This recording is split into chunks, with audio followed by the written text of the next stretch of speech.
Voici donc la société minière de Deziwa qui vient de voir le jour avec ce début de la production ce 15 janvier 2020. Albert Yuma Moulimbi, président du conseil d'administration de la Gécamine, c'est le visionnaire et finalement le géniteur. Ce projet a pour réserve 4 600 000 tonnes de cuivre et 420 000 tonnes de cobalt. Son investissement total est de 880 millions de dollars, adoptant la technologie hydrométallurgique à partir de la carrière à ciel ouvert. Sa capacité de production installée est de 80 000 tonnes de cuivre cathodique et 8 000 tonnes de cobalt. Venu pour l'inauguration, au nom du chef de l'État, le ministre près le président de la République, qui avait à ses côtés ses collègues des mines et des PMA, a suivi avec les autres invités les grandes innovations qu'apporte Deziwa dans le mode de coopération. Dans son discours lu par son représentant, le président du conseil d'administration de la Gécamine parle plutôt de 3 ruptures. Première rupture, Deziwa est un projet à durée déterminée. Après 9 ans, la Sominaise sera 100% Gécamine. Deuxième rupture, Deziwa est un projet où les droits des partenaires sont équivalents. 51% pour CNMC et 49% pour Gécamine. Une première dans l'histoire.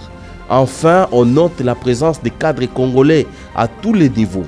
Un contrat de transfert de compétences qui prépare déjà les agents Gécamine à la pré-coopération.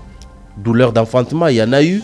Tout le monde suit au jour le jour toutes les combines montées de mauvaise foi pour bloquer le réveil du Grand Congo dans les secteurs miniers. Encore félicitons le PCA Albert Yuma, les membres du conseil d'administration et du comité de gestion. Pourquoi? Parce que avant c'était un rêve. Personne n'y croyait. Cette concession était déjà perdue, mais ils sont investis sur base du droit de préemption qu'avait la Gécamine pour pouvoir l'arracher. C'est vraiment une fierté pour nous en tant que travailleurs. Et là, nous disons à tous ceux qui cherchent à déstabiliser la Gécamine que nous venons de très loin.